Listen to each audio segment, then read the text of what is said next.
اسلام سے نہ بھاگو،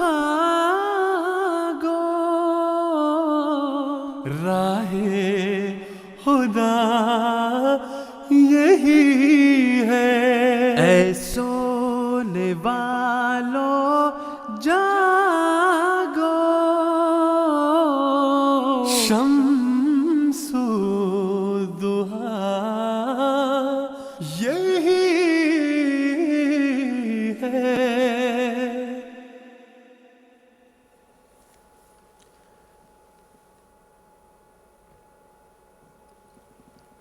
بسم اللہ الرحمن الرحیم۔ السلام علیکم ورحمۃ اللہ وبرکاتہ۔ ناظرین اکرام، MTA انٹرنیشنل کے لنڈن اسٹوڈیو سے ایک دفعہ پھر پروگرام راہ خدا لے کر آپ کی خدمت میں حاضر ہیں۔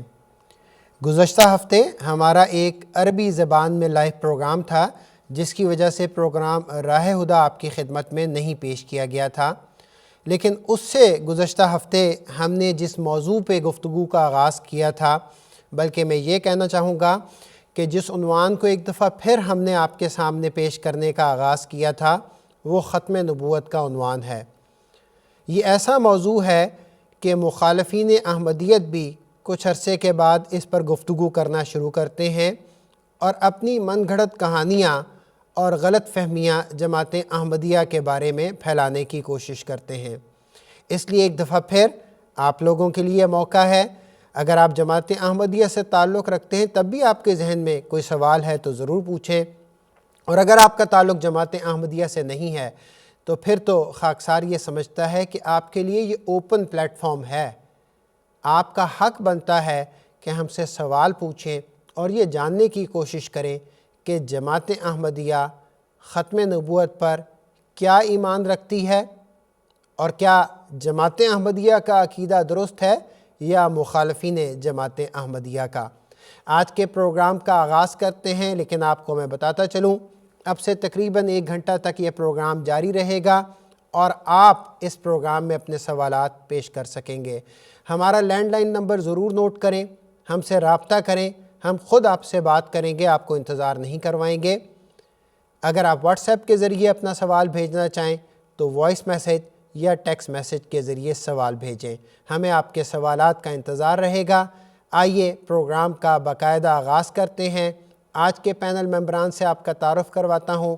یہاں لنڈن اسٹوڈیو میں خاکسار کے ساتھ موجود ہیں حافظ سید مشہود احمد صاحب، آپ کو میں خوش آمدید کہتا ہوں، جبکہ انشاءاللہ نشریاتی رابطے کے ذریعے ہمارے ساتھ شامل گفتگو ہوں گے MTA انٹرنیشنل کے غانا اسٹوڈیو سے محترم عبدالسمیع خان صاحب، اور میں چاہوں گا کہ گفتگو کا آغاز ہی میں محترم عبدالسمیع خان صاحب سے کروں اور ان کے سامنے ایک سوال پیش کروں۔ محترم عبدالسمیع خان صاحب، ختم نبوت کے بارے میں جماعت احمدیہ بھی اپنا موقع بیان کرتی ہے اور مخالفین احمدیت بھی مختلف باتیں بیان کرتے ہیں۔ ہم خاص طور پر حضرت عائشہ صدیقہ رضی اللہ تعالیٰ عنہا کا ایک کال پیش کرتے ہیں، جس کے الفاظ یہ ہیں کہ آپ رضی اللہ تعالیٰ عنہا نے فرمایا، قولوا خاتم النبیین ولا تقولوا لا نبی بعدہ۔ لیکن ہمارے مخالفین کہتے ہیں کہ دراصل یہ کال صحیح نہیں ہے، ضعیف ہے، یا مختلف قسم کے بہانے اس کال کے بارے میں کرتے ہیں۔ میں چاہوں گا آج کے اس پروگرام کے آغاز میں آپ ہمارے ناظرین کو حضرت عائشہ صدیقہ رضی اللہ تعالیٰ عنہا کے اس کال کے بارے میں، اس کی حقیقت کے بارے میں بیان کر دیں۔ جی جزاکم اللہ، حسن الجزا۔ حضرت عائشہ کا یہ قول جو آپ نے پڑھا ہے، جس کے الفاظ یہ بھی ہیں، قولوا انہ خاتم الانبیاء ولا تقولوا لا نبی بعدہ۔ لوگوں یہ تو کہو کہ رسول کریم صلی اللہ علیہ وسلم خاتم الانبیاء ہیں یا خاتم النبیین ہیں، لیکن یہ ہرگز مت کہو کہ آپ کے بعد کسی قسم کا کوئی نبی نہیں آئے گا۔ حقیقت یہ ہے کہ حضرت عائشہ کا یہ جملہ محض ایک جملہ نہیں، ایک تاریخ ہے، عالم اسلام کی ایک کہانی ہے۔ آپ دیکھیے، حضرت عائشہ وہ وجود ہیں جن کے متعلق رسول کریم صلی اللہ علیہ وسلم نے ارشاد فرمایا کہ آدھا دین عائشہ سے سیکھو، اور رسول کریم صلی اللہ علیہ وسلم کی موجودگی میں جبریل نے فرمایا رسول کریم صلی اللہ علیہ وسلم سے کہ عائشہ کو میرا سلام کہو۔ حضرت عائشہ رسول کریم صلی اللہ علیہ وسلم کے سامنے جبریل کو دیکھ نہیں رہی تھی، لیکن جبریل نے اپنا سلام رسول اللہ کے ذریعے ان تک پہنچایا۔ حضرت عائشہ نے رسول کریم صلی اللہ علیہ وسلم کے بعد 48 سال تک عمر پائی اور آپ کی 58 ہجری میں وفات ہوئی، 58 ہجری میں۔ اس کا مقصد یہی تھا آپ کو لمبی عمر دینے کا کہ آپ امت کی تربیت کرتی رہیں۔ اور حضرت عائشہ کو اللہ تعالیٰ نے غیر معمولی علم و عرفان سے اور معرف قرآنی سے بہرامند فرمایا تھا۔ ایک بزرگ تو کہتے ہیں کہ میں بڑے بڑے بزرگوں کی علماء کی باتیں پڑھتا ہوں تو کوئی خاص احساس نہیں ہوتا، لیکن جب حضرت عائشہ کو جملہ آتا ہے تو میں ٹھٹک جاتا ہوں کہ اب کوئی بہت اہم بات آنے والی ہے۔ اب حضرت عائشہ کو دیکھیے، انہوں نے رسول کریم صلی اللہ علیہ وسلم کی زندگی دیکھی 10 سال مدینہ میں، پھر آپ نے خلافت راشدہ کا دور بھی دیکھا، خلافت راشدہ 40 ہجری میں ختم ہو گئی تھی، پھر آپ نے اس کے بعد 18 سال اور بھی عمر پائی۔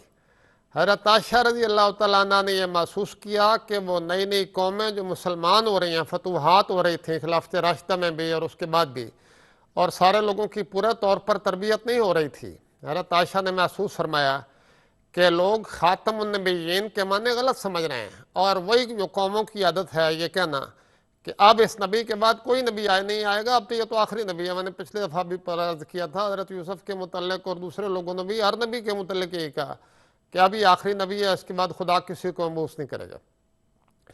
حضرت عائشہ رضی اللہ عنہا نے محسوس کیا کہ مسلمانوں میں بھی یہ غلطی آ رہی ہے، انہوں نے اس کو درست کرنے کے لیے فرمایا قولوا انہ خاتم الانبیاء ولا تقولوا لا نبی بعدہ۔ خاتم النبیین تو رسول اللہ کا لقب ہے جو قرآن میں دیا گیا ہے، وہ تو کہنا ضروری ہے، اس کا اقرار ضروری ہے، لیکن اس کا ہرگز یہ مطلب نہیں ہے کہ آپ کے بعد کوئی نبی نہیں آئے گا، کیونکہ رسول کریم صلی اللہ علیہ وسلم نے آنے والے مسیح کو نبی اللہ فرمایا ہے، اور امت محمدیہ کو نبوت کی برکات قیامت تک ملتی رہیں گی رسول کریم صلی اللہ علیہ وسلم کی اتباع کے نتیجے میں۔ اب آپ دیکھیے، یہ کوئی بات منفرد نہیں ہے حضرت عائشہ کی۔ حضرت عائشہ کا یہ ارشاد قرآن کریم کے عین مطابق ہے، جس میں سورۃ نساء کی جو آیت ہے، جس میں یہ کہا گیا، آیت نمبر 70، جس میں یہ کہا گیا کہ جو بھی اللہ اور اس کے رسول کی اطاعت کریں گے، اللہ تعالیٰ انہیں نبوت سے سرفراز فرمائے گا، صدیقیت سے، شہادت سے، صالحیت سے۔ تو اگر یہ مان لیا جائے نعوذ باللہ کہ جس طرح کہتے ہیں کہ نبیوں کے ساتھ ہوں گے، تو اس کا مطلب یہ ہے کہ صدیق بھی کوئی نہیں ہوگا، کیونکہ ان تمام علماء کی کتابوں میں لکھا ہوا ہے کہ صدیق وہ ہوتا ہے جو نبی پر سب سے پہلے ایمان لاتا ہے اور سب سے پہلے اس کی شہادت دیتا ہے۔ تو اگر امت محمدیہ میں نبی کوئی نہیں تو امت محمدیہ میں صدیق بھی کوئی نہیں، اور حقیقت یہ ہے کہ شہید بھی کوئی نہیں، کیونکہ شہید وہ ہوتا ہے جو نبی کے ساتھ مل کر اس کی راہ میں خدا کی خاطر جان دیتا ہے، ورنہ تو مسلمانوں کے تمام متحارب گروہ آپس میں لڑتے ہیں، وہ بھی اپنے مرنے والوں کو شہید کہتے ہیں، وہ بھی شہید کہتے ہیں، تو فیصلہ کیسے ہوگا؟ اور اس کے بعد جو سب سے چھوٹا درجہ کے صالحین کے بھی ساتھ ہوں گے، صالحین کا درجہ بھی کوئی نہیں، کیونکہ سارے فرقے ایک دوسرے کو کافر کہہ رہے ہیں، تو صالحیت کہاں سے آ جائے گی؟ تو حقیقت یہ ہے کہ حضرت عائشہ رضی اللہ تعالیٰ عنہ کا جملہ ایک بہت غیر معمولی شان رکھتا ہے، اور اس کی تائید میں آپ دیکھیے رسول کریم صلی اللہ علیہ وسلم نے خود فرمایا مسیح نبی اللہ ہوگا۔ آپ نے اپنے بیٹے کے متعلق فرمایا، حضرت ابراہیم جب 9 ہجری میں فوت ہوئے، جب کہ آیت خاتم النبیین 5 ہجری میں نازل ہو چکی تھی، آپ نے فرمایا کہ اگر یہ میرا بیٹا زندہ رہتا، لو عاشا لکانا صدیق کا نبیہ، اگر یہ زندہ رہتا تو صدیق نبی ہوتا۔ اس کا مطلب یہ ہوا کہ اس کی وفات اس کے نبی بننے میں حائل تھی، ورنہ منصب نبوت اس کو حاصل ہو سکتا تھا، جس کا مطلب یہ ہے کہ اس کے اندر یہ قابلیتیں موجود تھیں جو خدا تعالیٰ نے اس کو دی تھیں۔ جس طرح رسول کریم صلی اللہ علیہ وسلم نے فرمایا اگر میرے فوراً بعد کوئی نبی ہوتا تو عمر ہوتا۔ حضرت صلی اللہ علیہ وسلم نے حضرت مسیح ابن مریم کے متعلق فرمایا لیس بینی و بینہ نبی، میرے اور اس کے درمیان میں کوئی نبی نہیں۔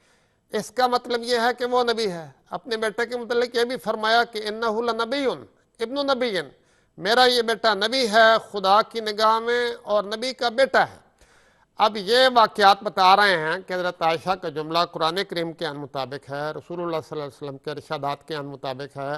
آگے جیسے پچھلی دفعہ بھی عرض کیا تھا، آگے بھی شاید سوال آئیں گے کہ خاتم کے معنی جو مضاف ہو کر آتے ہیں تو اس کا مطلب یہ ہوتا ہے کہ اعلیٰ ترین وصف کا وہ حامل ہوتا ہے۔ تو حضرت عائشہ کا یہ جملہ ظاہری لحاظ سے جو مرضی بہانے بنائیں، اور وہ تو ہر حدیث پہ وہ کیا جا سکتا ہے کوئی نہ کوئی مسئلہ کہ اس کا فلاں راوی کسی وقت وہ ضعیف ہو گیا تھا، ورنہ علماء نے اس حدیث کو درج کیا ہے اور اس کی وضاحتیں کی ہیں کہ رسول کریم صلی اللہ علیہ وسلم کے بعد شریعت والا کوئی نبی نہیں آئے گا. آپ کے ماتحت نبی، آپ کی غلامی سے برکتیں حاصل کرنے والا، کثرت مکالمہ مخاطبے پیدا حاصل کرنے والے آپ کی امت میں قیامت تک ہوتے رہیں گے.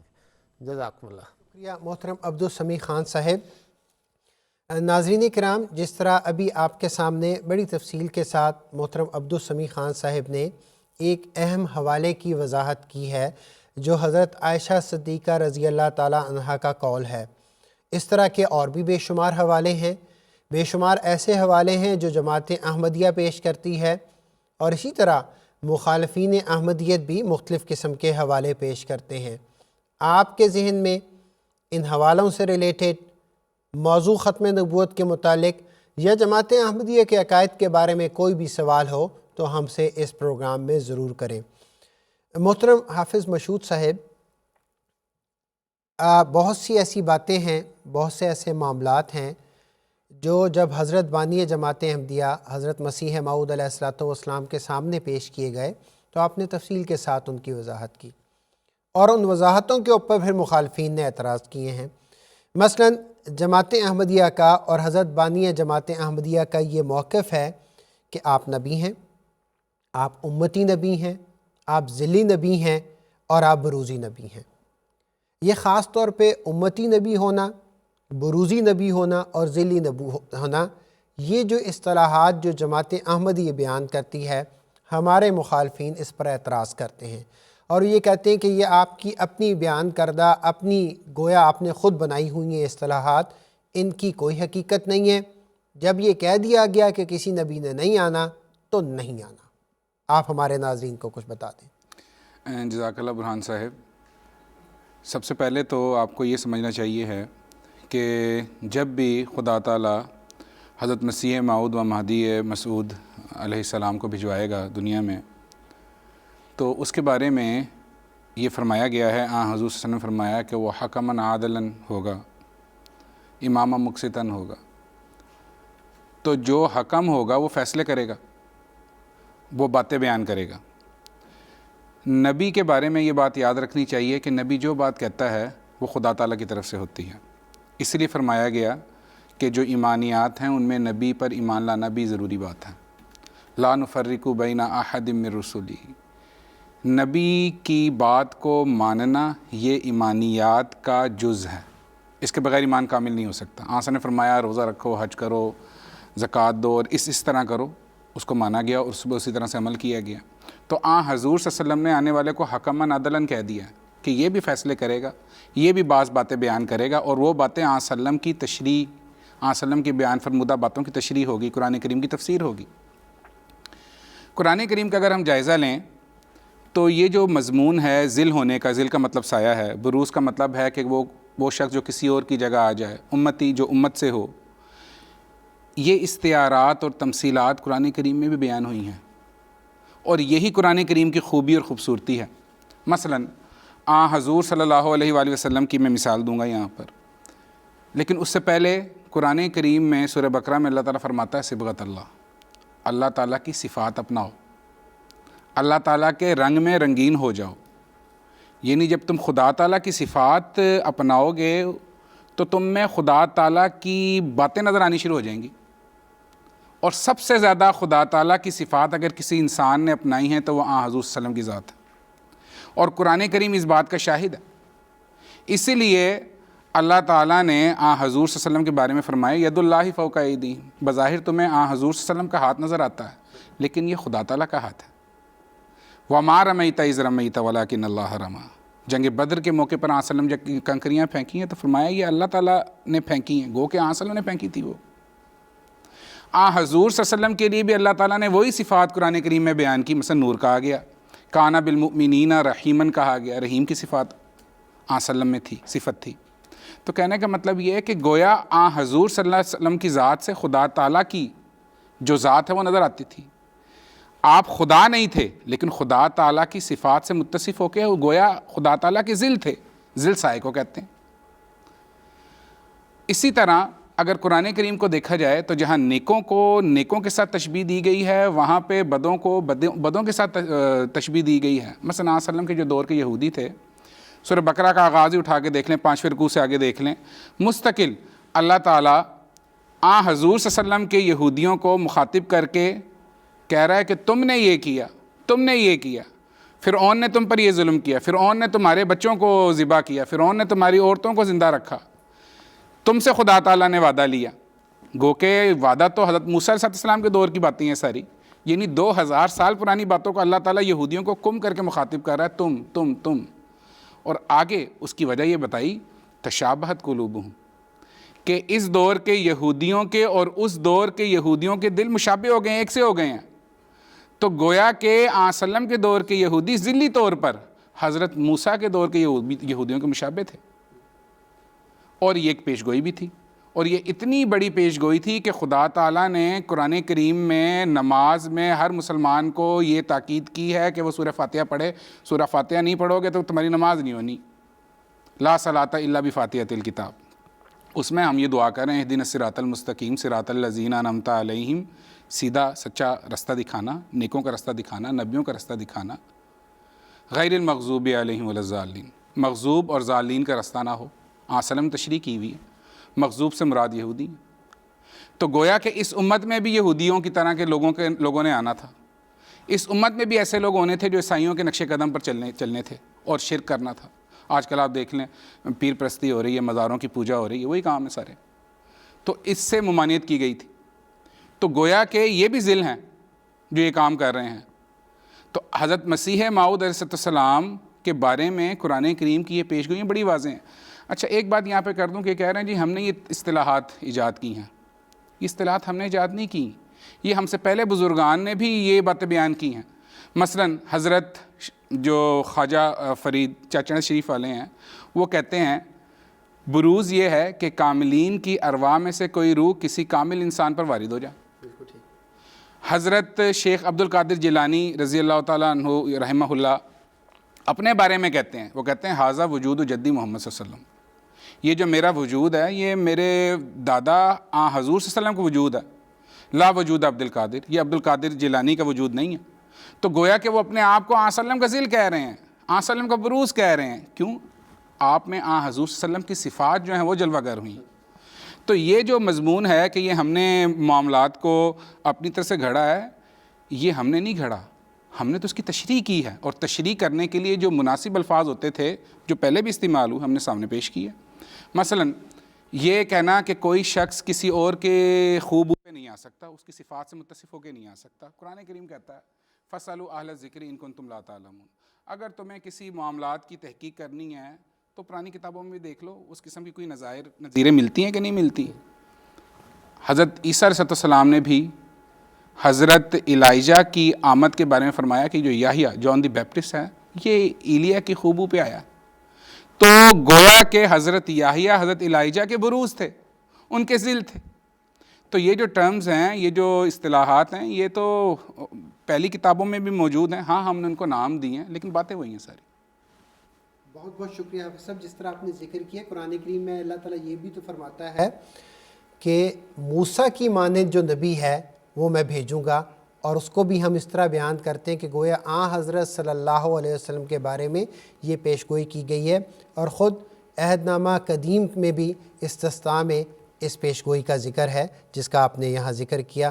بہت بہت شکریہ محترم حافظ سید مشہود احمد صاحب. ناظرین کرام، آپ کے لیے ایک بہت امپورٹنٹ انفارمیشن ہے اور وہ میں اس لیے یہاں آپ کو واضح طور پہ دینے لگا ہوں کہ آپ برائے مہربانی ہمارا جو پرانا واٹس ایپ نمبر ہے اس پہ میسج نہ بھیجیں. ہمارا نیا واٹس ایپ نمبر ہے، اس وقت وہ آپ کو اسکرین پر بھی نظر آ رہا ہوگا، اور میں آپ کو زبانی بھی بتا دیتا ہوں. اگر آپ برطانیہ کے باہر سے ہمیں میسج کر رہے ہیں تو ڈیفینیٹلی آپ 0044 کا اضافہ کر دیں، اور اگر آپ برطانیہ سے میں میسج کر رہے ہیں تو پھر 073755494 ہمارا واٹس ایپ نمبر ہے. آپ اس پر ضرور اپنے سوالات بھیجیں. اگر اس معاملے میں آپ کو کوئی دقت ہوئی ہے تو ہم اس کے لیے معذرت خواہ ہیں، لیکن ہمارا واٹس ایپ نمبر اگر آپ برطانیہ میں رہتے ہیں تو 073755494، اور اگر آپ برطانیہ کے باہر سے ہم سے رابطہ کرنا چاہ رہے ہیں تو شروع میں 0044 کا ضرور اضافہ کریں اور اپنے سوالات ہمیں بھجوائیں۔ لیکن اگر آپ لینڈ لائن کے ذریعے ہم سے بات کرنا چاہیں تو وہ نمبر بھی آپ کو اسکرین پر نظر آ رہا ہے، ہم سے ضرور بات کریں اور اپنے سوالات پیش کریں۔ اب میں محترم عبدالسمیع خان صاحب کے پاس جانا چاہوں گا اور ان کی خدمت میں ایک سوال پیش کرنا چاہوں گا۔ محترم عبدالسمیع خان صاحب، حضرت بانی جماعت احمدیہ حضرت اقدس مسیح موعود علیہ الصلوۃ والسلام نے 80 سے زائد کتب تحریر فرمائیں۔ آپ کی ایک کتاب 40 اور یہ 40 نمبر 4 ہے جو روحانی خزائن کی جلد نمبر 17 میں ہے، اور صفحہ نمبر 435 پہ جو عبارت ہے اس کے بارے میں بھی لوگ وضاحت چاہتے ہیں اور لوگ اعتراض کرتے ہیں۔ اس میں حضرت مسیح موعود علیہ الصلوۃ والسلام تحریر فرماتے ہیں، چونکہ میری تعلیم میں امر بھی ہے اور نہیں بھی، اور شریعت کے ضروری احکام کی تجنید ہے۔ تو اعتراض کرنے والے یہ کہہ رہے ہیں گویا آپ خود کو صاحب شریعت نبی قرار دے رہے ہیں، یعنی معاذ اللہ حضرت اقدس مسیح موعود علیہ الصلوۃ والسلام نے تو یہ دعویٰ نہیں کیا۔ تو میں چاہوں گا کہ حضرت اقدس مسیح موعود علیہ الصلوۃ والسلام کی اس عبارت کی وضاحت آج آپ ناظرین کے سامنے رکھ دیں۔ جی محترم عبدالسمیع خان صاحب۔ جی جزاکم اللہ، یہ اعتراض بھی ان دھوکے بازیوں اور فریب کاریوں میں سے ہے جو غیر احمدی ہماری طرف منسوب کرتے ہیں۔ حضرت مسیح موعود علیہ السلام کے متعلق ساری دنیا یہ جانتی ہے اور اب تو کھلے منہ سے اقرار کرتے ہیں کہ احمدیوں کا کلمہ وہی ہے جو عام مسلمانوں کا کلمہ ہے۔ رسول کریم صلی اللہ علیہ وسلم نے سکھایا لا الہ الا اللہ محمد رسول اللہ، قرآن کریم ہماری کتاب ہے۔ پہلے یہ دھوکہ دیا جاتا تھا، لیکن اللہ تعالیٰ کے فضل سے جب سے یہ MTA جاری ہوا ہے اور ساری دنیا ہمارے پروگرام دیکھ رہی ہے، اس کے بعد تو یہ اعتراض خود ہی ختم ہو گیا۔ مسیح موعود علیہ الصلوۃ والسلام تو فرماتے ہیں کہ میری کتاب قرآن ہے، دل میں یہی ہے ہر دم تیرا صحیفہ چوموں، قرآن کے گرد گھوموں، کعبہ میرا یہی۔ اس کو تو آپ قبلہ کعبہ کہہ رہے ہیں قرآن کریم کو، اور اسی کو اپنی شریعت کہہ رہے ہیں۔ تو واقعہ کیا ہے جس سے وہ دھوکہ دیتے ہیں؟ واقعہ یہ ہے کہ حضرت مسیح موعود علیہ الصلوۃ والسلام نے جب یہ موقف پیش فرمایا کہ اللہ تعالیٰ جھوٹے نبیوں کو ہلاک کرتا ہے، یعنی جھوٹے دعوے داروں کو ہلاک کرتا ہے، لا تقول علینا بعض الاقاویل سورۃ حاقہ کی آیت ہے، تو اس پر بعض غیر احمدیوں نے یہ اعتراض اٹھایا کہ دراصل یہ شرعی نبی کے متعلق ہے، یہ غیر تشریعی نبی کے متعلق نہیں ہے۔ تو آپ کا تو دعویٰ ہی نہیں ہے شرعی نبی ہونے کا، آپ کا تو دعویٰ یہ ہے کہ آپ غیر تشریعی نبی ہیں، اس لیے آپ اس آیت کے مصداق نہیں ہو سکتا، یہ تو صرف شرعی نبیوں کے متعلق ہے۔ اس پر مسیح موعود علیہ السلام نے انہیں ایک الزامی جواب وہ ہوتا ہے جس کو غیر خود تسلیم کرتا۔ حضرت مسیح موعود علیہ السلام نے انہیں فرمایا اچھا بتاؤ پھر شریعت کیا ہوتی ہے؟ شریعت یہی ہوتی ہے نا کہ اس میں کچھ اوامر پائے جائیں کچھ نہیں پائے جائیں۔ تو فرمایا میری نہیں میں بھی کچھ اوامر بھی ہیں کچھ نہیں بھی ہیں، یعنی خدا کے کچھ حکم بھی ہیں اور کچھ ایسی باتیں ہیں جن سے خدا نے روکا گیا ہے، لیکن میرے یہ اوامر اور نہیں قرآن کریم کے تابع ہیں، قرآن کے علاوہ نہیں ہیں۔ لیکن اگر شریعت کی یہی تعریف تم کرتے ہو کہ اس میں کچھ اوامر ہیں کچھ نہیں ہے، تو اس لحاظ سے تم مجھے بھی صاحب شریعت کہہ سکتے ہو، لیکن یہ میری کوئی نئی شریعت نہیں ہے، یہ قرآن کریم کے تابع ہیں۔ اور آپ نے آگے وہ اپنے علامات درج فرمائے جو قرآن کریم کے الفاظ میں آپ کو ہوئے تھے، پاس ایک ذرہ بھی مسیح موعود علیہ الصلوۃ والسلام قرآن سے باہر نہیں۔ آپ نے فرمایا ایک ذرہ بھی نجات کا محمد رسول اللہ صلی اللہ علیہ وسلم سے ہٹ کر نہیں ہے۔ آپ کو الہام ہوا خیر کل برکت من محمد صلی اللہ علیہ وسلم فتبارک من علم وتعلم، ہر برکت محمد رسول اللہ صلی اللہ علیہ وسلم کی طرف سے ہے، بس سب سے بہتر وہ ہے جو اس کو اپنا استاد سمجھتا ہے اور اسے سیکھتا ہے۔ اسی طرح حضرت مسیح موعود علیہ الصلوۃ والسلام کو اللہ تعالیٰ نے الہام فرمایا القرآن خیر کلہ، قرآن تو سراسر خیر ہی خیر ہے، اور قرآن کریم میں تمام بھلائیاں ہر قسم کی موجود ہیں۔ اس لیے آپ پڑھے لکھے لوگوں کے لیے یہ اعتراض کوئی وقت نہیں رکھتا، کیونکہ سارے لوگ جانتے ہیں کہ ہم قرآن ہی کی تلاوت کرتے ہیں، قرآن ہی کے ترجمے دنیا بھر میں چھاپ رہے ہیں، قرآن ہی کی تفسیر کو دنیا میں پھیلا رہے ہیں۔ ہاں تشریحات میں اختلاف ہو سکتا ہے، بعض باتوں کی وضاحت میں اختلاف ہو رہا ہے اور یقیناً ہے، لیکن اس بات میں کوئی شک نہیں، دنیا جانتی ہے ہمارے قرآن کریم 70 زبانوں میں چھپے ہوئے ہیں ترجموں کے ساتھ، کوئی ایک حرف بھی ان میں دکھا دے کہ کسی نے کوئی تبدیل کیا ہو۔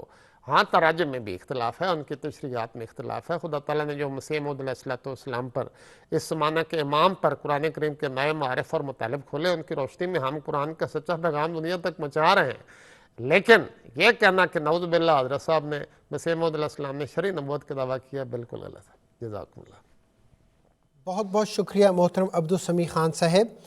ناظرین کرام، جس طرح ہم بار بار اس بات کا اعادہ کر رہے ہیں کہ لوگ سوالات کرتے ہیں، لوگوں کے ذہن میں بہت سی ایسی باتیں ہوتی ہیں، ابہام ہوتے ہیں. خاص طور پہ یہ جو ایک تصور پیش کیا جاتا ہے کہ گویا جماعت احمدیہ ختم نبوت کا انکار کرنے والی ہے، یہ بالکل غلط بات ہے. بلکہ حقیقت یہ ہے کہ ہمارا تو یہ دعویٰ ہے، اور ہم خود حضرت بانی جماعت احمدیہ حضرت مرزا غلام احمد قادیانی علیہ الصلوۃ والسلام کی تحریرات سے اس بات کو ثابت کرتے ہیں، قرآن اور حدیث کی روشنی میں اس بات کو ثابت کرتے ہیں کہ جو عقیدہ ختم نبوت جماعت احمدیہ رکھتی ہے وہی دراصل ہمارے آقا و مولا حضرت محمد مصطفیٰ احمد مجتبیٰ صلی اللہ علیہ وسلم نے بیان فرمایا ہے. یہاں یہ بات بھی آپ کی خدمت میں ضرور عرض کرنا چاہتا ہوں کہ جماعت احمدیہ کے بارے میں جب بھی آپ تحقیق کرنا چاہتے ہوں، دیکھیں جماعت احمدیہ کا دعویٰ کیا ہے. جماعت احمدیہ کا دعویٰ یہ ہے کہ حضرت مرزا غلام احمد قادیانی علیہ الصلوۃ والسلام ہمارے آقا و مولا حضرت محمد مصطفیٰ احمد مجتبیٰ صلی اللہ علیہ وسلم کی پیشگوئیوں کے عین مطابق اس زمانے میں آنے والے مسیح موعود اور امام مہدی علیہ الصلوۃ والسلام ہیں. آپ یقیناً نبی ہیں، لیکن حضرت صلی اللہ علیہ وسلم کی اتباع میں آپ کے امتی نبی ہیں. اب اگر اس دعوے کی تفصیلات جاننی ہوں تو یہ ضروری ہے کہ حضرت بانی جماعت احمدیہ کی کتاب پڑھی جائے، آپ کی کتب کا مطالعہ کیا جائے، اور پھر حقیقت کو سامنے رکھتے ہوئے اللہ تعالیٰ سے مدد حاصل کرتے ہوئے تحقیق کی جائے، تو پھر یقیناً آپ کو رہنمائی ملے گی. میں ایک دفعہ پھر عرض کر دیتا ہوں، ہمارا واٹس ایپ نمبر تبدیل ہو گیا ہے، آپ کو اسکرین پر بھی نظر آ رہا ہوگا. میں بھی آپ کو بتا دیتا ہوں، اگر آپ برطانیہ کے باہر سے ہمیں میسج کرنا چاہ رہے ہیں تو 0044 کا اضافہ کریں اور آگے 7375359494 ضرور لکھیں. ہمیں آپ کے سوالات کا انتظار رہے گا. حافظ مشہود احمد صاحب، ابھی ہم نے ذکر کیا ذلی یا بروزی یا امتی نبوت کا. ابھی محترم عبدالسمیع خان صاحب نے بھی اپنے ایک سوال کے جواب میں اس بات کا ذکر کیا تھا کہ واقعہ یوں ملتا ہے کہ حضرت صلی اللہ علیہ وسلم کے صاحبزادے جب حضرت ابراہیم علیہ السلام کی وفات ہوئی تو اس موقع پر آپ صلی اللہ علیہ وسلم نے فرمایا لو عاشا ابراہیم لکانا صدیق النبیہ. اب یہ کیونکہ واضح بیان ہے کہ اگر وہ زندہ رہتے تو وہ نبی ہوتے اور اللہ تعالیٰ کے سچے نبی ہوتے، لیکن کیونکہ وہ زندہ رہے گویا اس سے یہ ثابت ہو رہا ہے کہ اب کوئی اور نبی نہیں ہو سکتا کیونکہ وہ بھی زندہ نہیں رہے. یہ اعتراض کرنے والے اس طرح پیش کرتے ہیں. میں چاہوں گا کہ آپ ہمارے ناظرین کے لیے اس اعتراض کی وضاحت کر دیں اور اس کا جواب دے دیں، بلکہ اس واقعے کو بیان کریں، قول کی وضاحت کریں. جزاک اللہ برہان صاحب. اس بارے میں سمیع خان صاحب نے آلریڈی اس بارے میں بات کر لی ہے تو ریپیٹیشن نہ ہو، لیکن مختصراً میں چاہوں گا کہ اس کا جواب دے دوں. جیسا کہ پہلے بھی عرض کی گئی تھی، سمیع صاحب نے کی کہ آیت خاتم النبیین ہوئی ہے نازل 5 ہجری میں. حضور صلی اللہ علیہ وآلہ وسلم کے جو بیٹے تھے یہ حضرت ماریہ قبطیہ رضی اللہ عنہا کے بطن سے پیدا ہوئے، اور آپ نے کہا کہ کچھ واقعہ بیان کروں تو اس حوالے سے یہ بھی سوچنے کی بات ہے کہ ان کا تعلق مصر سے تھا، مصری تھی نا. تو حضرت ابراہیم علیہ السلام کی جو اہلیہ حضرت ہاجرہ تھی ان کا تعلق بھی وہیں سے تھا. تو حضور صلی اللہ علیہ وآلہ وسلم نے غالب امکان ہے کہ حضور اپنے جد اپنے بزرگ حضرت ابراہیم کے نام پر یہ نام رکھا ہوگا. یہ ایک ذوقی سی بات ہے جس کے بارے میں ہماری جماعتی لٹریچر میں بھی باتیں بیان ہوتی ہیں.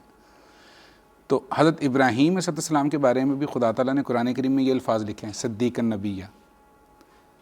تو جب یہ بچہ چھوٹی عمر میں فوت ہوا، 9 ہجری میں یہ بچہ فوت ہو گیا ہے، تو اس وقت حضور صلی اللہ علیہ وآلہ وسلم نے جب ان کی تدفین کی ہے تو اس وقت یہ مبارک الفاظ ارشاد فرمائے ہیں لو عاش ابراہیم لکان صدیق النبی. جیسا کہ آپ نے کہا کہ غیر احمدی سے یہ اعتراض کرتے ہیں، یہ کہتے ہیں کہ چونکہ اللہ تعالیٰ نے کوئی نبی نہیں بنانا تھا اور یہ بچہ نبی بن جاتا اس لیے خدا تعالیٰ نے اس کو وفات دے دی، معاذ اللہ. دیکھیں کس قدر بے ادبی ہے. اگر تو اس بچے نے نبی بننا تھا یا اگر یہ کہا جائے کہ یہ نبی بن ہی نہیں سکتا تھا تو آن وسلم کو یہ الفاظ نہیں کہنے چاہیے تھے. آن وسلم کو یہ کہنا چاہیے تھا کہ اگر یہ بچہ زندہ بھی رہتا تب بھی نبی نہیں ہوتا، کیونکہ میرے بعد کوئی نبی آنا ہی نہیں ہے. لیکن آن وسلم تو امکان ظاہر کر رہے ہیں کہ اس کا نبی نہ بننا اس کی وجہ ختم نبوت نہیں ہے، بلکہ اس کی وجہ اس کی وفات ہے. مثلا میں آپ کو اس بارے میں ایک مثال دیتا ہوں. قرآن کریم میں یہودیوں کے بارے میں اللہ تعالیٰ فرماتا ہے لو انہم آمنوا واتقوا لمثوبۃ من عند اللہ خیر. اگر یہ یہودی ایمان لے آتے اور تقوی سے کام لیتے تو خدا تعالیٰ کے نزدیک، خدا تعالیٰ کے پاس ان کے لیے بہترین اجر، بہترین بدلہ ہوتا. اب یہاں شرط یہ ہے کہ ایمان لاتے اور تقوی اختیار کرتے تو اللہ تعالیٰ کے پاس بہترین بدلہ تو ہمیشہ ہی ہے، آج بھی ہے، کل بھی تھا اور ماضی میں بھی ہے اور آئندہ بھی رہے گا. تو نبوت کا دروازہ اگر بند تھا تو اللہ تعالیٰ کے نبی محمد مصطفیٰ صلی اللہ علیہ وسلم کو یہ کہنا چاہیے تھا لو عاش ابراہیم لما کان نبیا، یہ نبی ہو ہی نہیں سکتا، لانی خاتم النبیین، کہ میں خاتم النبیین ہوں. تو آن وسلم کے جو الفاظ کا چناؤ ہے وہ یہ بتا رہا ہے کہ شرط زندگی تھی، وہ زندگی نہیں رہی، اس لیے یہ مقام نبوت پر سرفراز نہیں ہو سکا. جیسا کہ سمیع خان صاحب نے بھی ایک بات کی تھی کہ اسی حدیث کی ایک اور روایت بھی موجود ہے اور اس میں حضور صلی اللہ علیہ وسلم فرماتے ہیں اما واللہ، سنو اللہ کی قسم. دیکھیں خدا تعالیٰ کے حبیب محمد مصطفیٰ صلی اللہ علیہ وسلم قسم کھا رہے ہیں اور اللہ تعالیٰ کی قسم کھا رہے ہیں. فرماتے ہیں واللہ انہ لنبی، یقیناً یہ ضرور نبی ہے، ابن نبیین، اور اس کا جو باپ یعنی محمد مصطفیٰ صلی اللہ علیہ وسلم ہے وہ بھی خدا تعالیٰ کے سچے نبی ہیں. تو اس قدر تحدی کے ساتھ حضور صلی اللہ علیہ وسلم کی الفاظ کہنا یہ تو امکان نبوت کی ایک دلیل ہے کہ وسلم کی نبوت کا فیضان وسلم کی اتباع میں جو جاری ہے اس کی ایک دلیل ہے، نہ کہ ممانعت ہے نبوت کی. بالکل صحیح مشہور صاحب. دیکھیں جس طرح آپ نے اس بات کو بڑی تفصیل کے ساتھ کھول کے بیان کیا، ہمارے مخالفین جب بھی جماعت احمدیہ کے اوپر اعتراض کرتے ہیں انہیں اس اعتراض کے بارے میں ذرا سوچنا چاہیے اور اس کے دونوں پہلوؤں کا احاطہ کرنا چاہیے. یہ ایک دلچسپ حقیقت ہے کہ جماعت احمدیہ کے اوپر کیے جانے والے جتنے بھی اعتراضات ہیں اگر ان کو آپ کھول کے دیکھیں تو ہمیں یہ بات سامنے نظر آئے گی کہ اول تو اعتراض ہی نہیں بنتا، دوسرا یہ کہ اعتراض کرنے والے نے جماعت احمدیہ کے موقف کو جانا نہیں ہے اور اعتراض کر دیا ہے. جماعت احمدیہ تمام عقائد کے بارے میں، چاہے وہ ختم نبوت کا عقیدہ ہے، چاہے وہ حضرت عیسیٰ علیہ السلام کی وفات کا عقیدہ ہے یا کوئی اور عقیدہ ہے، اس کے بارے میں بڑا واضح موقف رکھتی ہے اور قرآن اور حدیث کی روح سے اس کو ثابت بھی کرتی ہے. اس وقت ہمیں ایک جو سوال موصول ہوا ہے وہ جمروز خان صاحب کا ہے اور مانچسٹر سے وہ سوال پیش کر رہے ہیں.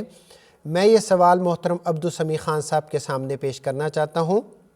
عبدالسمیع خان صاحب، ہمارے بھائی جمروز خان صاحب مانچسٹر سے یہ سوال پوچھ رہے ہیں کہ قرآن کریم میں صرف ما انزل الیک وما انزل من قبلک کا ذکر ہے، یہ سورہ نساء آیت نمبر 163 ہے. تو وہ یہ پوچھنا چاہ رہے ہیں کہ مسیح موعود پر آنے والی وحی پر ایمان لانے کا کہیں حکم نہیں ہے. بہت دلچسپ سوال ہے. میں چاہوں گا کہ محترم عبدالسمیع خان صاحب آپ اس کے بارے میں ہمارے بھائی کی رہنمائی کریں.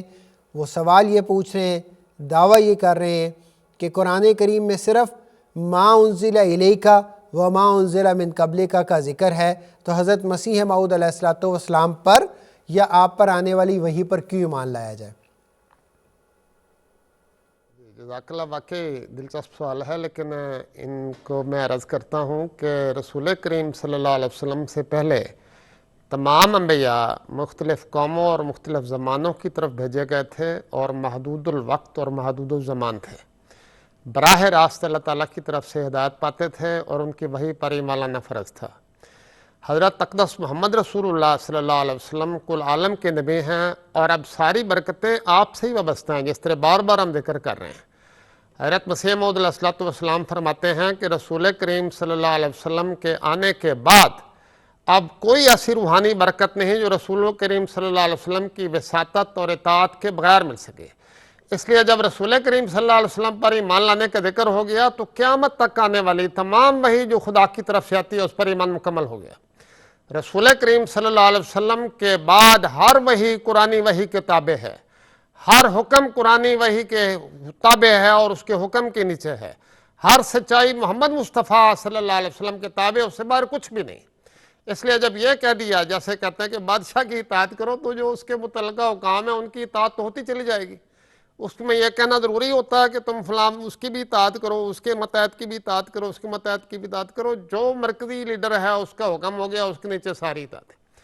اب قرآن کریم میں جو بات ہے خاص طور پر مسیح موعود کا، وہ یہاں نہیں دوسری جگہوں پہ قرآن کریم نے ذکر کیا ہے، اور وہ ایک اصولی بات ہے کہ جب بھی اللہ تعالیٰ کی طرف سے کوئی آئے اور وہ یہ پیغام دے کہ میں خدا کی طرف سے ہوں اور اس رسول کا مصدق ہوں، محمد رسول اللہ صلی اللہ علیہ وسلم، اور خاص طور پہ وہ جسے رسول کریم صلی اللہ علیہ وسلم نے نبی اللہ کے نام سے خطاب فرمایا، تو آپ نے فرمایا وہ جاؤ اور اس کی بیعت کرو اور اس کو سلام کہو اور اس پر ایمان لاؤ، اس پر ایمان لاؤ اگرچہ تمہیں برف کے پہاڑوں پر سے گھسٹتے ہوئے چل کر جانا پڑے۔ تو اصولی طور پر تو رسول کریم صلی اللہ علیہ وسلم کی وحی میں قرآن کریم کی وحی پر آنے والی تمام قیامت تک آنے والی جتنی بھی وحیاں سب کا ذکر ہو گیا، لیکن الگ طور پر بھی ان معنوں میں ذکر کر دیا کہ جب بھی کوئی خدا ابنی آدم اما یاتینکم رسول منکم یقصون علیکم آیاتی، جب بھی تمہارے پاس کوئی خدا کی طرف سے ایسے لوگ آئیں جو خدا کی آیتیں تم پر بیان کریں تو ان پر ایمان لاؤ۔ اور اسی کی طرف رسول کریم صلی اللہ علیہ وسلم نے اشارہ کر کے وضاحت فرما دی کہ جب خدا کا وہ موعود نبی آئے جو مسیح ابن مریم کہلائے گا، مسیح سے مشابہتوں کی بنا پر، تو پھر اس پر ایمان لانا اور اس کو سلام کہنا۔ سلام کہنے کا مطلب ہی یہ ہے کہ ساری دنیا اس کو جھوٹا کہے گی، فریبی کہے گی، مٹانے کے درپیا ہوگی، تم محمد رسول کریم صلی اللہ علیہ وسلم کو اس کو سلام پہنچانا اور اس پر ایمان لانا اور اس کی بات کرنا اور اس کی مدد کرنا۔ جزاکم اللہ۔ برہان صاحب اگر اجازت دیں تو میں کچھ اس میں جی ضرور۔ جو سوال کرنے والے ہیں وہ کہتے ہیں حضرت مسیح موعود السلام کی وحی پر ایمان لانے کا کہاں ذکر ہے؟ جی بالکل ذکر ہے قرآن کریم میں۔ سورہ بقرہ کے آغاز میں ہی جہاں پہ اللہ تعالیٰ نے متقیوں کی صفات بیان کی ہے، وہاں پہ یہ فرمایا کہ غیب پر ایمان لاتے ہیں اور نماز قائم کرتے ہیں، جو ہم نے انہیں رزق دیا اس میں سے خرچ کرتے ہیں۔ جو اگلی آیت ہے اس میں فرمایا، اللہ تعالیٰ نے فرمایا، اور الفاظ بھی وہی ہیں جو اس سورہ نساء کی آیت 163 کے حوالے سے بات کر رہے ہیں، لیکن تھوڑا فرق ہے۔ اللہ تعالیٰ فرماتا ہے وَالَّذِينَ يُؤْمِنُونَ بِمَا أُنزِلَ إِلَيْكَ وَمَا أُنزِلَ مِن قَبْلِكَ، کہ متقی وہ ہیں جو حضور صلی اللہ علیہ وسلم کی وحی پر بھی اور صلی اللہ علیہ وسلم سے پہلی جو وحی ہے اس پر ایمان لاتے ہیں۔ وَبِالْآخِرَةِ هُمْ يُوقِنُونَ، ایک ترجمہ آخرت کا یہاں پر آخرت بھی ہے، اور ایک ترجمہ یہ ہے کہ جو بعد میں آخری دور میں خدا تعالیٰ وحی کا ظہور فرمائے گا حضرت مسیح موعود السلام کے ذریعے سے، اس پر بھی وہ ایمان لاتے ہیں۔ حضرت مسیح موعود السلام نے یہ ترجمہ کیا ہوا ہے اس کا کہ یہاں پر جو آخرت سے مراد ہے، آخرت بھی مراد ہے، اور وحی کی چونکہ بات ہو رہی ہے تو آخری زمانے میں جو وحی خدا تعالیٰ مسیح موعود پر نازل کرے گا اس پر بھی یہ متقی لوگ ایمان لائیں گے۔ بالکل ٹھیک ہے۔ ناظرین کرام، جیسا کہ آپ کے سامنے ہم موضوع ختم نبوت کے بارے میں گفتگو کر رہے ہیں، اور اس گفتگو کا بنیادی مقصد یہ گو ہم اس ٹاپک کو پہلے بھی ڈسکس کر چکے ہیں اور ہر پہلو سے ڈسکس کر چکے ہیں، لیکن ضرورت اس بات کی ہے کہ ہمارے ناظرین و سامعین اگر وہ جماعت احمدیہ سے تعلق نہیں رکھتے تو وہ تو کھل کے سوال کریں ہم سے، بلکہ ہمارا ٹیلی فون لائن نمبر آپ کو نظر آ رہا ہے، ضرور ہم سے رابطہ کریں، ہم آپ کو انتظار نہیں کروائیں گے، آپ کا سوال یہاں پیش کریں گے، آپ سے بات کریں گے، اور جب تک آپ کے سوال کا ہم جواب نہیں دے سکیں گے ہم آپ سے بات کرتے رہیں گے۔ لیکن اگر میرا کوئی ایسا بھائی اور کوئی ایسی بہن جس کا جماعت احمدیہ سے تعلق ہے اور وہ بھی اپنا کوئی سوال پیش کرنا چاہے یا اس کے کسی بھائی اور بہن کا سوال ہو تو ضرور کریں۔ لینڈ لائن نمبر آپ کو اسکرین پر نظر آ رہا ہے، واٹس ایپ نمبر کیونکہ گزشتہ سے تبدیل ہو گیا ہے اس لیے خاکسار اس کو بار بار دہرا رہا ہے، 0044755355 مشہود صاحب، ایک اور حضرت صلی اللہ علیہ وسلم کا کال ہے، ہمارے مخالفین اس کو پیش کرتے ہیں اور پھر کہتے ہیں کیونکہ یہ کال موجود ہے اس لیے پھر نبوت کا دروازہ وہ بند کرنے کی کوشش کرتے ہیں۔ وہ کال میں آپ کے سامنے رکھ دیتا ہوں۔ حضرت صلی اللہ علیہ وسلم نے فرمایا لم یبقى من النبوت الا المبشرات۔ اب یہ جو حدیث کے الفاظ ہیں جس کا مطلب یہ ہے کہ مبشرات یعنی خوشخبریوں کے سوا ہر قسم کی نبوت، یہ میں اعتراض کرنے والے کو اسی انداز میں پیش کر رہا ہوں، گویا اللہ تعالیٰ نے ہر قسم کی نبوت جو ہے وہ ختم کر دی ہے۔ تو جب ختم کر دی ہے تو مرزا غلام احمد قادیانی علیہ السلام کا دعویٰ نبوت کہاں کھڑا ہے؟ جزاک اللہ، بڑا دلچسپ سوال ہے۔ اسی میں ہی تو نبوت کے امکان کا ذکر ہے۔ یہ صحیح بخاری کی حدیث ہے جس میں کہا گیا کہ بشرات کے علاوہ ہر طرح کی نبوت ختم ہے۔ اسی کا ایک ورژن جو ہے وہ مسند احمد میں بھی ہے، اور اس سے آگے الفاظ ہی ہیں۔ پوچھنے والے نے، سائل نے پوچھا کہ مل مبشرات، یہ مبشرات کیا ہیں؟ تو آنسر نے فرمایا الرؤیا الحسنہ، یا فرمایا الرؤیا الصالحہ، اور ایک جگہ فرمایا کہ جو مبشرات ہیں یہ نبوت کے اجزاء میں سے، اس کے جز میں سے ایک جز ہے۔ اب قرآن کریم سے ہم رہنمائی لیتے ہیں کہ کیا مبشرات نبوت کے اجزاء میں سے کوئی چیز ہے؟ تو اللہ تعالیٰ فرماتا ہے رسلا مبشرین و منذرین، ہم نے جتنے بھی انبیاء کو بھیجا ہے وہ دو طرح کی خصوصیات اپنے ساتھ لے کر آتے ہیں۔ ایک وہ منذر ہوتے ہیں، ڈراتے ہیں، اور دوسرا مبشرات لے کر آتے ہیں، مبشرین ہوتے ہیں، یعنی خوشخبریاں دے رہے ہوتے ہیں۔ تو نبوت کی صفت میں سے ایک بڑی صفت یہ ہے کہ وہ مبشرات لے کر آ رہے ہوتے ہیں۔ مثلا اگر میں یہ کہوں، مثلا عربی زبان میں اگر ہم کہیں کہ لم یبقى من المال الا الدراہم، کہ مال سارا ختم ہو گیا، چند درہم پڑے ہوئے ہیں، تو کیا درہم مال کا حصہ نہیں ہے؟ یا اگر کوئی شخص یہ کہے کہ لم یبقى من الطعام الا الخبز، کہ روٹی ختم ہو گئی ساری، کھانا جتنا تھا وہ سارا ختم ہو گیا، روٹی کچھ بچی ہوئی ہے، تو کیا روٹی کھانے کا حصہ نہیں ہے؟ تو حضور صلی اللہ علیہ وآلہ وسلم فرما یہ رہے ہیں کہ ایک قسم کی نبوت بہرحال جاری رہے گی۔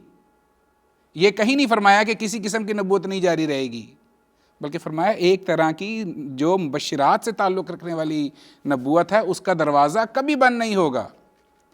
اگر ہم قرآن کریم سے رہنمائی لیں اور ہم دیکھیں کہ کیا جو بھی نبی آیا ہے وہ ضرور شریعت لے کے آیا ہے، یا کچھ ایسے نبی بھی آئے ہیں جو شریعت پر عمل کروانے کے لیے آئے ہوں، تو ہمیں قرآن کریم میں بڑی واضح رہنمائی نظر آتی ہے۔ اللہ تعالیٰ تورات کے بارے میں فرماتا ہے انا انزلنا التوراۃ فیہا ھدی و نور، ہم نے تورات کو نازل کیا، اس میں ہدایت بھی ہے اور نور کا سامان بھی ہے۔ یحکم بہا النبیون الذین اسلموا للذین ھادوا، اس تورات کے ذریعے سے خدا تعالیٰ کے نبی فیصلے کیا کرتے تھے، احکامات خدا تعالیٰ کے بیان کیا کرتے تھے۔ وہ نبی جو خدا تعالیٰ کے کامل فرما بردار تھے، کن لوگوں کے لیے؟ یہودیوں کے لیے۔ تو نبوت کے ایک کام جو پہلے موجود شریعت ہوتی ہے اس کے اوپر عمل کروانا بھی ہوتا ہے۔ ہمارا یہ دعویٰ ہے کہ جو نبوت ہے اس کی ڈیفینیشن، اس کی تعریف تو خدا تعالیٰ نے خود فرمائی ہوئی ہے، اور وہ کیا ہے؟ وہ ہے غیب کی خبریں خدا تعالیٰ سے پا کر لوگوں کو بیان کرنا۔ سورہ جن میں اللہ تعالیٰ نے فرمایا ہے فَلَا يُظْهِرُ عَلَىٰ غَيْبِهِ أَحَدًا إِلَّا مَنِ ارْتَضَىٰ مِن رَّسُولٍ۔ نبوت اس چیز کا نام ہے کہ خدا تعالیٰ غیب کی باتیں بیان کرے، خدا تعالیٰ غیب کی باتیں بیان کرے، خدا تعالیٰ غیب کی باتیں بیان کرے۔ جس کو خدا تعالیٰ کثرت کے ساتھ غیب کی باتیں بیان کرے گا، فَلَا يُظْهِرُ میں اظہار علی الغیب ہے، یعنی کثرت ملے، جس کو کثرت ملے گی اس کو خدا تعالیٰ نبوت کے انعام پر سرفراز کرے گا۔ مال ایک فقیر کے پاس بھی ہوتا ہے، لیکن جو بادشاہ کا مال ہوتا ہے اس کی شان الگ ہوتی ہے۔ تو نبوت جو ہے وہ اخبار علی الغیب یعنی غیب کی خبروں کی کثرت رکھتا ہے، جیسے بادشاہ کے پاس ہوتا ہے، خزانے ہوتے ہیں، ایسا نبی کے پاس ہوتا ہے۔ تو ہمارا یہ دعویٰ ہے کہ حضرت مسیح موعود صلی اللہ علیہ وسلم پر خدا تعالیٰ نے غیب کے ساتھ کثرت کے ساتھ جو ہے وہ غیب کی باتیں بیان کی ہیں۔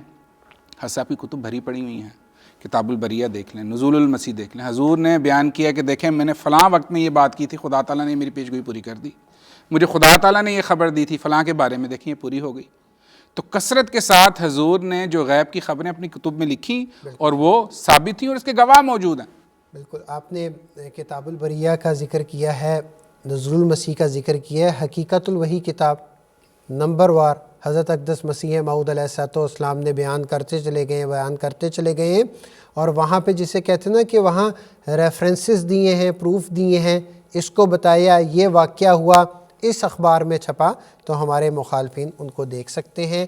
ناظرین اکرام، آپ کے گو ہمارا واٹس ایپ نمبر چینج ہوا ہے، ہمارے کچھ بھائی بہنوں کو ہو سکتا ہے تکلیف بھی ہو رہی ہو، انہیں دقت بھی ہو رہی ہو، لیکن آپ کے سوالات ہمیں موصول ہو رہے ہیں۔ آپ برائے مہربانی اپنے سوالات بھیجتے رہیں۔ محترم عبدالسمیع خان صاحب، ایک ہی سوال ہے، سوال کرنے والے ہمارے دو مختلف بھائی ہیں۔ عبدالسمیع صاحب لیورپول سے آپ کے ہم نام ہیں، انہوں نے بھی یہی سوال بھیجا ہے، اور پاکستان سے ہمارے ایک احمدی بھائی یا بہن ہیں، کیونکہ ان کا نام مجھے نہیں بتایا گیا، ان کا بھی یہی سوال ہے۔ تو سوال میں آپ کے سامنے رکھ دیتا ہوں، آپ ہمارے ناظرین کے لیے جواب بیان کر دیں۔ اگر نبوت جاری ہے تو حضرت مرزا غلام احمد قادیانی علیہ السلام کے بعد بھی کیا کوئی نبی آ سکتا ہے؟ یہ بہت عام طور پہ کیا جانے والا سوال ہے، آپ ضرور اس کا جواب دیں محترم عبدالسمیع خان صاحب۔ دلچسپ بات ہے۔ پہلے تو اس فکرے کی بناوٹ مزیدار ہے کہ آ سکتا ہے، یعنی آ سکنے کا مطلب یہ ہے کہ کیا کوئی بندہ اٹھ کے خود بخود آ سکتا؟ بھائی نبی تو خدا بھیجا کرتا، خود بخود تو کوئی اٹھ کے نہیں آ جایا کرتا۔ ہمیشہ جب بھی نبی بھیجیں تو خدا نے بھیجیں۔ تو سوال یہ کرنا چاہیے، کیا خدا کوئی آئندہ نبی بھیجے گا یا نہیں بھیجے گا؟ کیونکہ یہ خدا کے اختیار میں، انسان کے اختیار میں نہیں۔ دوسری بات کیا یاد رکھیں کہ حضرت صلی اللہ علیہ وسلم نے اس مضمون کو خود حل فرما دیا ہے۔ آپ نے فرمایا کہ امت موسیٰ میں یہ طریق تھا کہ ہر نبی کے بعد اس کا نبی، اس کا خلیفہ ہوتا تھا، اس کا قائم مقام نبی ہوتا تھا، اور موسیٰ سے لے کر حضرت عیسیٰ علیہ السلام تک یہ سلسلہ جاری رہا کہ نبی کے بعد نبی، نبی کے بعد نبی، نبی کے بعد نبی، اور یہ سلسلہ عیسیٰ علیہ السلام پہ آ کے ختم ہو گیا۔ رسول کریم صلی اللہ علیہ وسلم نے فرمایا کہ میرے بعد نبی کا نام پانے والے زیادہ نہیں ہوں گے، نبی کا نام پانے والے نہیں ہوں گے، خلفاء ہوں گے اور کثرت سے ہوں گے۔ اور آپ نے فرمایا علماء امتی کانبیاء بنی اسرائیل۔ امت محمدیہ میں امت موسیٰ میں 1400 سالوں میں جو کام نبیوں نے کیا، میری امت میں وہی کام میرے علماء کریں گے۔ سچے علماء جن سے خدا کا تعلق ہوگا، انہی کو مجددین بھی کہا گیا ہے، انہی کو خلفاء بھی کہا گیا ہے، انہی کو آپ مفسرین کہہ لیں، محدثین کہہ لیں، متکلمین کہہ لیں، جو بھی خدا کے بزرگ تھے جنہوں نے اپنے اپنے زمانے میں خدمت کی۔ اس سے پتہ یہ لگا کہ دراصل امت محمدیہ میں اب دو طرح کی نبوت جاری ہے رسول کریم صلی اللہ علیہ وسلم کی برکات کے نتیجے میں۔ ایک وہ جن پہ خدا غیب کی خبریں کھولتا ہے، لیکن انہیں امت کی اصلاح کے لیے مقرر باقاعدہ نہیں فرماتا، بلکہ وہ اپنے طور پر امت کی خدمت میں لگے رہتے ہیں۔ علماء امتی کانبیاء بنی اسرائیل، جس طرح ہمارے سابقہ بزرگان گزرے ہیں 1400 سالوں میں بے شمار، جن میں صوفیاء بھی ہیں، متکلمین بھی ہیں، بزرگان بھی ہیں۔ لیکن اگر اللہ تعالیٰ یہ سمجھے کہ اب وقت ایسا آ گیا ہے کہ اب باقاعدہ کسی کو نبی کا لقب دے کر دنیا کی اصلاح کے لیے مأمور فرمایا جائے، تو رسول کریم صلی اللہ علیہ وسلم کی حدیث سے ثابت ہوتا ہے کہ وہ لقب آنے والے مسیح موعود کو دیا گیا ہے۔ پس نبوت تو جاری ہے۔ اللہ تعالیٰ کی طرف سے مسیح موعود علیہ السلام نے ترجمہ کیا کثرت مکالمہ و مخاطبہ۔ امت محمدیہ کے کثیر بزرگان کو اللہ تعالیٰ کی طرف سے بہت سی خوشخبریاں ملیں، بہت سی اللہ تعالیٰ نے ان کی دعائیں قبول فرمائیں، بہت سے الہامات اور وحی ان پر ہوئی۔ لیکن جب ایسا زمانہ آیا کہ اللہ تعالیٰ نے یہ سمجھا، اور یہ اسی کا مطلب ہے، اسی کا فعل ہے، اللہ عالم حیث یجعل رسالتہ، اللہ تعالیٰ بہتر جانتا ہے کہ کب اس نے نبی کو بھیجنا ہے، رسول کو بھیجنا ہے۔ وہ اس نے مسیح موعود کو رسول کا نام دیا ہے۔ یہ سلسلہ قیامت تک جاری رہے گا اور اس میں کوئی بھی روک نہیں۔ رسول کریم صلی اللہ علیہ وسلم کی اتباع سے یہ دونوں قسم کے کام جاری رہیں گے۔ جب خدا یہ ضرورت سمجھے گا کہ اس نے نبی بھیجنا ہے، نبی کا لقب عطا فرما کر، نبی کا عہدہ دے کر، نبی کا پیغام دے کر بھیجنا ہے، تو اس کو کوئی روک نہیں سکتا۔ خدا کے ہاتھوں کو کوئی روک نہیں سکتا، وہ جب چاہے گا کرے گا۔ جہاں تک ہمارے علم میں ہے، حضرت صلی اللہ علیہ وسلم نے آنے والے مسیح موعود کو نبی کے لقب سے سرفراز فرمایا ہے۔ لیکن امت محمدیہ میں یہ نبوت جاری ہے، پہلے بھی جاری تھی اور آج بھی جاری ہے۔ کثرت سے اللہ تعالیٰ احمدیوں کو ایسی خوشخبریاں دیتا رہتا ہے جس میں غیب کی خبریں ہوتی ہیں، ہم نے اپنے بزرگوں سے سنی ہیں، آج بھی ایسے لوگ موجود ہیں، اور یہ اللہ کی طرف سے مکالمہ مخاطبہ کا سلسلہ چلتا رہے گا، یہاں تک کہ ابھی جیسے مشہور سمجھا ہے، جب وہ ایک حد سے آگے بڑھتا ہے، جب خدا تعالیٰ سمجھتا ہے کہ اب اس کو دنیا کی اصلاح کے لیے مأمور کرنا ہے، تو جب وہ چاہے کہ کر دے گا۔ ہمیں یہ اطلاع دی گئی ہے کہ اگر جماعت احمدیہ خلافت پر قائم رہے گی اور دنیا کو سیدھے راستے پر لانے کی مجھے بنتی رہے گی، تو بظاہر کوئی ایسا واقعہ نظر نہیں آتا کہ آئندہ ہمیں کسی ایسے وجود کی ضرورت پڑے جس کو خدا پھر اصلاح کے لیے مقرر، کیونکہ اصلاح کے لیے تو ایک نظام قائم ہے. لیکن اگر یہ اصلاح کا نظام قائم نہ رہے، جیسا کہ بعض انذاری پیشگوئیوں میں کہا گیا ہے کہ اگر تم چھوڑ دو گے تو خدا ایک اور قوم لے آئے گا، اگر ایسا ہوا تو پھر خدا کا ہاتھ کون روک سکتا؟ رسول کریم صلی اللہ علیہ وسلم کی اطاعت سے وحی کے دروازے، الہام کے دروازے، پیشگوئیوں کے دروازے ہمیشہ کے لیے کھلے ہیں، اور یہ سلسلہ ہمیشہ جاری رہے گا. جزاکم اللہ. بہت بہت شکریہ محترم عبدالسمیع خان صاحب. مشہور صاحب، کیونکہ ہم پروگرام کے اختتام کی طرف بہت تیزی کے ساتھ چل رہے ہیں، تو میں چاہتا ہوں ایک اور بڑا اہم سوال ہے. جیسا کہ قرآن کریم میں باقی انبیاء کے ساتھ حضور صلی اللہ علیہ وسلم سے بھی اللہ تعالیٰ نے ایک عہد لیا تھا کہ آپ بھی اپنے بعد آنے والے نبی پر ایمان لانا اور ان کی تائید کرنا. تو اس کی کچھ وضاحت کر دیں کہ حضرت صلی اللہ علیہ وسلم کیسے بعد میں آنے والے پر ایمان لائیں گے، ان کی تائید کریں گے. جزاک اللہ برہان صاحب. یہ جو آپ نے ریفرنس دیا ہے، اس کو ہماری جماعت کی کتب میں مساک النبیین کے نام سے یاد کیا جاتا ہے. یہ 2 آیتیں ہیں. پہلی جو آیت ہے وہ سورہ آل عمران میں موجود ہے، مذکور ہے، اور آیت کا نمبر ہے 82. اور جو دوسری آیت ہے وہ سورہ احزاب کی آیت نمبر 8 ہے. اگر ان دونوں آیات کو ساتھ رکھ کر پڑھا جائے تو یہ مضمون بہت وضاحت کے ساتھ انسان کو سمجھ آ سکتا ہے. ہمارے ناظرین کے لیے میں مختصراً بیان کر دیتا ہوں. آیت پڑھتا ہوں، اس کا ترجمہ کر دیتا ہوں. اللہ تعالیٰ فرماتا ہے وَإِذْ أَخَذَ اللَّهُ مِيثَاقَ النَّبِيِّينَ، اور اس وقت کو یاد کرو جب اللہ تعالیٰ نے تمام نبیوں سے ایک عہد لیا. اور وہ عہد کیا تھا؟ لَمَا آتَيْتُكُم مِّن کِتَابٍ وَحِکْمَةٍ، جب کبھی بھی میں تم کو کوئی کتاب یا حکمت دوں. ثُمَّ جَاءَكُمْ رَسُولٌ، پھر ایک ایسا رسول آ جائے جو مُصَدِّقٌ لِمَا مَعَكُمْ، ان کتاب اور حکمت کی باتوں کی تصدیق کرے جو تم نے بیان کی ہیں، جو خدا تعالیٰ نے تمہیں عطا کی تھیں. تو اللہ تعالیٰ کیا کہتا ہے؟ لَا تُؤْمِنُنَّ بِهِ وَلَا تَنْصُرُنَّ، تم نے اس کے اوپر ایمان لانا ہے، آنے والے نبی پر. آیا نہیں ہے ابھی، وہ آئے گا. اس پر ایمان لانا اور اس کی مدد کرنی ہے. اس کے بارے میں مدد کیسے ہو سکتی ہے؟ اس کے بارے میں پیشگوئیاں کرو، اس کی علامات بیان کرو. اور یہ ساری باتیں ہر نبی اپنے سے بعد میں آنے والے نبی کے بارے میں کر رہا ہوتا ہے.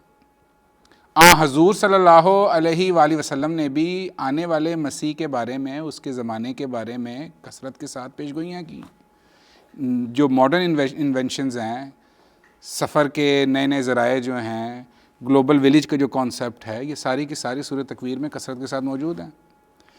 جو نہریں ہیں، سمندر ہیں، ان کو ملانے کا ذکر موجود ہے. پرنٹنگ پریس کے کھل جانے کا ذکر موجود ہے. انٹرنیٹ اور دیگر جو وسائل ہیں جو لوگوں کو ایک دوسرے سے کمیونیکیشن میں جوڑ کر رکھتے ہیں، اس کا ذکر موجود ہے. تو قرآن کریم کے ذریعے سے وسلم کی پیشگوئیوں کے ذریعے سے تو یہ ساری علامات وسلم بیان کر چکے تھے. اور یہ وسلم نے کیوں کیا؟ کہ حضور صلی اللہ علیہ وسلم سے بھی خدا تعالیٰ نے یہی عہد لیا ہوا ہے. اور سورہ احزاب کی آیت نمبر 8 میں اللہ تعالیٰ فرماتا ہے وَإِذْ أَخَذْنَا مِنَ النَّبِيِّينَ مِيثَاقَهُمْ، اور اے نبیوں، اے لوگوں، اس وقت کو یاد کرو جب خدا تعالیٰ نے نبیوں سے ان کا عہد لیا تھا. اچھا، یہاں پر پہلا نمبر جو خدا تعالیٰ نے دیا ہے وہ دیا ہے وَمِنْكَ، اے رسول محمد مصطفیٰ صلی اللہ علیہ وسلم، تجھ سے بھی لیا تھا یہ عہد. پھر آگے فرمایا وَمِن نُوحٍ، نوح سے بھی لیا تھا، وَإِبْرَاهِيمَ، ابراہیم سے لیا، وَمُوسَىٰ وَعِيسَىٰ ابْنِ مریم، موسیٰ اور عیسیٰ ابن مریم سے لیا، وَأَخَذْنَا مِنْهُم مِيثَاقًا غَلِيظًا، اور یہ ایک ایسا عہد تھا جو خدا تعالیٰ نے بڑی پختگی کے ساتھ لیا. اب حضور صلی اللہ علیہ وسلم کا نام لے کر خدا تعالیٰ کہہ رہا ہے کہ میں نے تم سے یہ عہد لیا ہوا ہے کہ تمہارے بعد میں اگر کوئی نبی آئے جو تصدیق کرنے والا ہو قرآن کریم کی غلامی میں، تمہاری غلامی میں کوئی آئے تو تم اس پر ایمان لانا. اس لیے حضور صلی اللہ علیہ وآلہ وسلم نے پیشگوئیوں میں آنے والے کو کثرت کے ساتھ فرمایا نبی اللہ یہ، نبی اللہ یہ، نبی اللہ یہ. اور وسلم اس کے نبوت کی تصدیق کر رہے ہیں. وَلَا تَنْصُرُنَّ، اور جیسے میں نے عرض کی کہ اس کے آنے کی پیشگوئیاں، علامات، واقعات بیان کر کے فرمایا کہ یہ میں اس کی مدد کر رہا ہوں. پہچاننا ہو تو کیسے پہچاننا ہے؟ فرمایا آخری دور کی علامات کے بارے میں فرمایا کہ یہودیوں سے جب مشابہت ہو جائے گی تو اس وقت خدا تعالیٰ ایک مسیح کو بھیجے گا. اور فرمایا کہ وہ وقت وہ ہوگا کہ جب فرقہ فرقہ یہ امت ہوگی. فرمایا کہ وہاں پر اگر 70 تھے تو یہاں پہ 71 ہوں گے، یا وہاں پہ 72 تھے تو یہاں پہ 73 ہوں گے۔ جیسے ایک جوتی دوسری جوتی کے مشابہ ہوتی ہے، اس طرح سے مسلمان بھی یہودیوں کے مشابہ ہو جائیں گے۔ فرمایا کلہم فی النار، یہ سب کے سب جہنمی ہوں گے۔ آگے فرمایا الا امۃ واحدہ، ہاں ایک امت ہوگی جو جہنم کی آگ سے دور رکھی جائے گی۔ آن سلم کے الفاظ بڑے ہی شاندار ہیں، فرمایا الا امۃ واحدہ، امت کا لفظ رکھا، فرقہ نہیں کہا اس کو۔ امت وہ ہوتی ہے جسے کوئی لیڈر ہو۔ آج اٹھا کے دیکھ لیں کہ کیا جماعت احمدیہ کے علاوہ کوئی اور جماعت ایسی ہے جس کے پاس لیڈر ہو؟ تو خلافت کا جو نظام خدا تعالیٰ نے اپنے ہاتھ سے اس جماعت میں قائم کیا ہوا ہے، وہ اس بات کی دلیل ہے کہ یہ واحد فرقہ ہے جو امت ہے، ورنہ تو گروہ ہیں، پراگندہ گروہ ہیں۔ پھر کسی نے کہا کہ ہم کیسے پہچانیں گے؟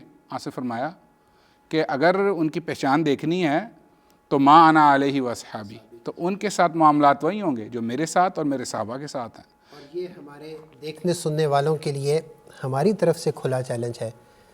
حضرت بانی جماعت احمدیہ، خلفائے احمدیت اور جماعت احمدیہ خود کس چیز کا نمونہ پیش کر رہی ہے؟ آئیے دیکھیں، ہماری ایکٹیویٹیز کو دیکھیں، ہمارے کاموں کو دیکھیں، آپ کو واضح طور پر نظر آئے گا کہ جماعت احمدیہ قرآن کریم کی تعلیمات پر عمل کرنے والی ہے، اسوہ نبی صلی اللہ علیہ وسلم پر عمل کرنے والی ہے۔ ابھی کل کی بات حضور انور ایدہ اللہ تعالیٰ بن عزیز نے اس وقت جب دنیا کے 8-10 ممالک میں جلسہ ہائے سالانہ کا انعقاد ہو رہا ہے تو سب سے پہلے اس بات کی طرف توجہ دلائی کہ کثرت کے ساتھ درود شریف پڑھیں۔ تو یہ ایک لمبی داستان ہے، اس کو دیکھیں، سنیں اور اللہ تعالیٰ سے رہنمائی حاصل کریں۔ ناظرین اکرام، یہ جو ختم نبوت کا موضوع ہے یہ انشاءاللہ آئندہ 2 پروگراموں میں بھی جاری رہے گا۔ آپ ضرور اس سے متعلق اپنے سوالات لے کے آئیں، کوئی حوالے جو آپ کو سمجھ نہ آ رہے ہوں وہ پیش کریں، ہم ان کا ضرور حل آپ کے سامنے پیش کریں گے۔ محترم حافظ مشہود صاحب اور عبدالسمیع خان صاحب، آپ دونوں کا بھی میں بہت زیادہ شکر گزار ہوں، لیکن ناظرین اکرام آپ کا شکریہ ادا کرنا بہت ضروری ہے، باوجود اس کے کہ ہمارا نمبر بھی چینج ہو گیا، لیکن آپ نے ہمت نہیں ہاری اور اپنے سوالات ضرور بھجوائے۔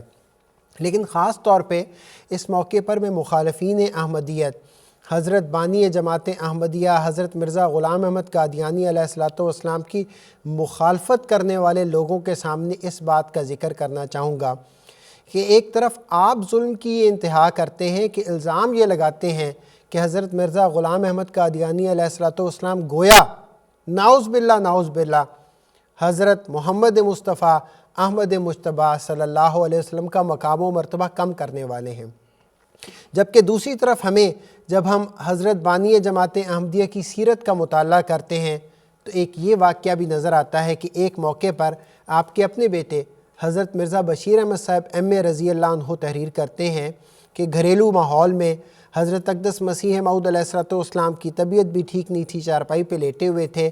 حضرت اماں جان یعنی حضرت نصرت جہاں بیگم صاحبہ جو حضرت مسیح موعود علیہ الصلوۃ والسلام کی اہلیہ، اور حضرت نانا جان یعنی حضرت میر ناصر نواب صاحب وہاں موجود تھے۔ حضرت میر صاحب نے جب حج کا تذکرہ شروع ہوا تو اس بات کا ذکر کیا کہ سہولیات ہوتی جا رہی ہیں، حج کے لیے جانا چاہیے۔ اس موقع پر حضرت بانی جماعت احمدیہ حضرت مرزا غلام احمد قادیانی علیہ الصلوۃ والسلام کی آنکھوں میں آنسو آ گئے۔ زیارت حرمین شریفین کا جب ذکر آیا تو آپ آنکھوں کے آنسو اپنی انگلیوں سے پونچھتے جا رہے تھے، اور اس جذباتی کیفیت میں ایک تو اس امنگ کا اظہار کر رہے تھے کہ ہاں واقعی جانا چاہیے، لیکن ساتھ ہی یہ بھی فرماتے ہیں یہ تو ٹھیک ہے اور ہماری بھی دلی خواہش ہے، مگر میں سوچا کرتا ہوں کہ کیا میں حضرت صلی اللہ علیہ وسلم کے مزار کو دیکھ بھی سکوں گا؟ یہ محبت حضرت صلی اللہ علیہ وسلم کے لیے، یہ عشق آقا و مولا حضرت محمد مصطفیٰ احمد مجتبیٰ صلی اللہ علیہ وسلم کے لیے حضرت بانی جماعت احمدیہ کا ہے، اور یہی جماعت احمدیہ نے سیکھا ہے۔ اگلے ہفتے تک کے لیے اجازت دیجیے، انشاءاللہ پھر حاضر ہوں گے۔ اس وقت تک ہم بھی کثرت کے ساتھ درود شریف پڑھتے ہیں۔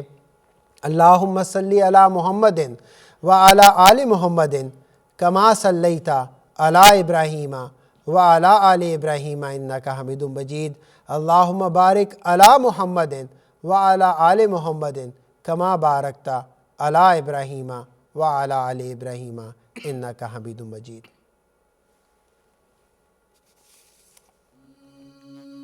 ہم تو رکھتے ہیں مسلمانوں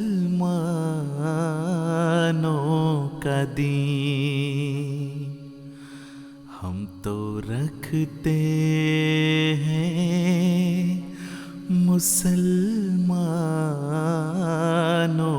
کا دین، دل سے ہے خدا میں ختم